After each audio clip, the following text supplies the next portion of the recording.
Trading account सबसे पहले देखो, ट्रेडिंग अकाउंट बनाने का दो कॉन्सेप्ट है। एक तो ये है कि आपको ट्रेडिंग अकाउंट का मतलब ये हुआ कि the different of net sales and cost of goods sold, net sales and cost of goods sold equal to gross profit.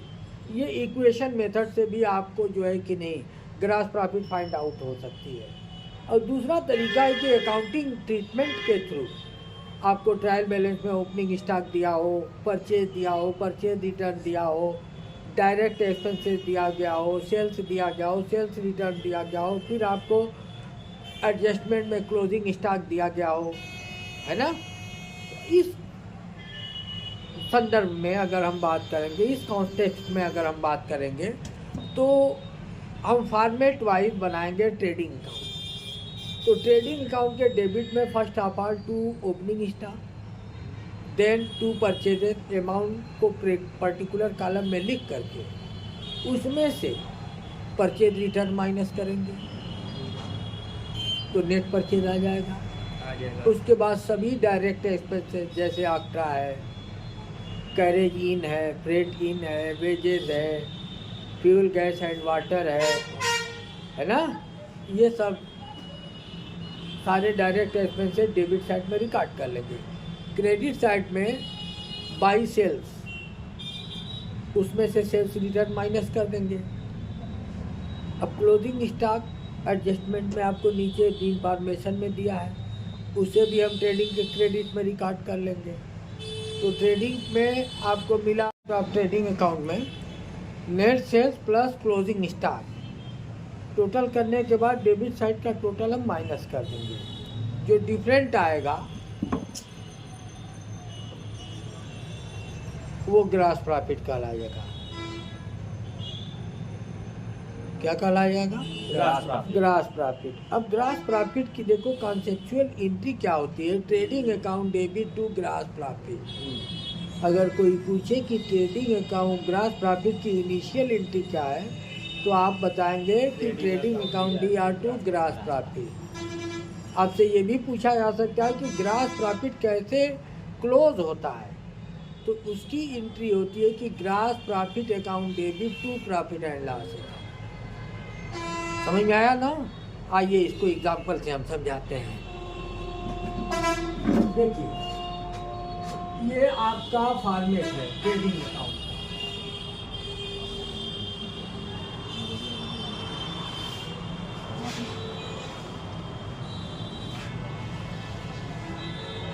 ये क्रेडिट, ये डेबिट,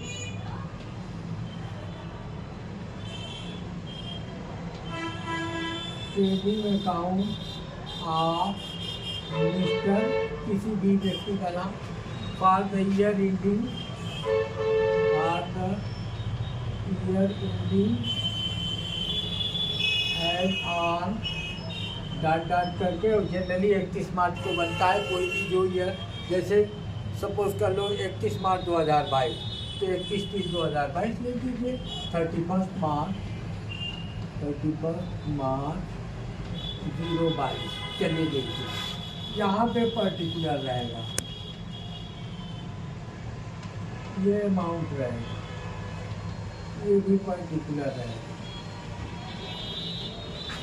और ये भी अमाउंट है। आइए देखिए, to opening stock, to opening stock suppose कर लीजिए 7,000 है, ठीक है। To purchases 57,000 minus purchase return 2,000। अब देखो बेटा, ये 55,000 हो गया। ये भी हो सकता है कि आप 5,000 का गुड्स सेल्फ यूज के लिए विड्रॉन किए हों। ऐसा भी हो सकता है कि चैरिटी या सिंपल में डिस्ट्रीब्यूट किए हों। ऐसा भी हो सकता है कि लॉस बाय फायर हो, यानी इसमें से कुछ भी आउटगोइंग है गुड्स की, तो उसको हम माइनस कर देंगे फर्दर। जैसे मान लीजिए लॉस बाय फायर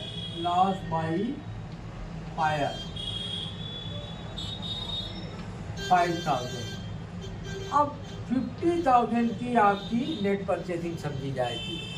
इसके बाद direct expenses, to direct expenses मैं सीधे सीधे लिख देता हूँ, एक्सप्लेन तो आपको कर ही जो। सपोज कर लीजिए ये 10,000 है। अब आइए इधर क्लोजिंग, ये सेल्स है, by sales 75,000 minus sales return 1,000, तो ये 74,000 नेट सेल्स होगा। ठीक है। अब आपको दिया है कि क्लोजिंग स्टॉक 20,000 एडजस्टमेंट में है, तो क्लोजिंग स्टॉक जब एडजस्टमेंट में रहेगा तो ट्रेडिंग में आएगा बाई क्लोजिंग स्टॉक 20,000।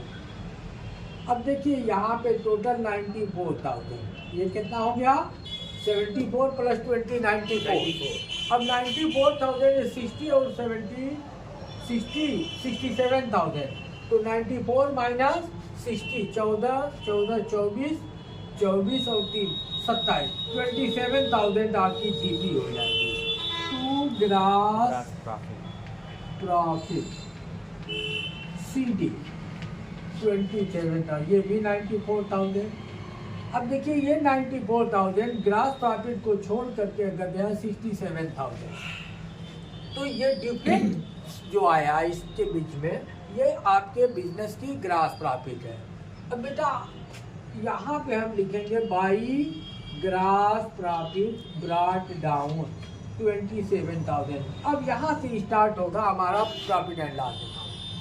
एक ज़रूरी बात मैं आपको बता देता हूँ, अक्सर हम पूछते हैं बच्चों से कि अच्छा मान लो कि अगर क्लोजिंग स्टॉक हम ट्रायल बैलेंस में लिखते हैं, ठीक है, उस कंडीशन में जैसा कि आपको फंडामेंटली मैं ही बताया हूँ और रूल यही कहता है कि ऐसी कंडीशन में क्लोजिंग स्टॉक को ट्रेडिंग के क्रेडिट में नहीं लिखा जाता है।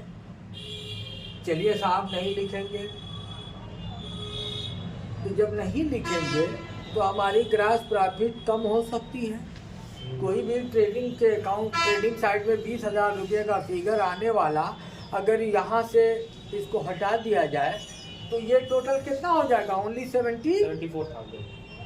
उस कंडीशन में ये तमाम चीज़ें अगर यथास्थिति लिखें तो हमारी 20,000 रुपये प्रॉफिट की जगह 7,000 प्रॉफिट आ जाएगी, आएगी ना। तो क्या ये सही है? नहीं सही है, और ऐसा होगा भी नहीं। हम कंफ्यूज करने के लिए आप अक्सर मैं ये बात बच्चों से पूछता हूँ, देखो बेटा ये 20,000 जो क्लोजिंग स्टॉक है ना, ये जब ट्रायल बैलेंस मिलेगा जब इसकी एडजस्टमेंट एंट्री हम पास करेंगे। क्या करेंगे? तो एंट्री पास करने की क्लोजिंग स्टॉक अकाउंट या to purchases account, it mean 20,000 रुपया जब क्लोजिंग स्टॉक हम एंट्री पास करेंगे, closing stock debit to purchases, तो जो 50,000 रुपया हमारा परचेज है यहाँ पे वो डाउन हो करके 30,000 हो जाएगा। अब इधर 20,000 ये अभी हो जाएगा, ये 50 के बजाय 20 है, तो प्रॉफिट ग्रास प्रॉफिट में कोई इफेक्ट पड़ेगा? नहीं पड़ेगा। ये कॉन्सेप्ट याद किया रहना।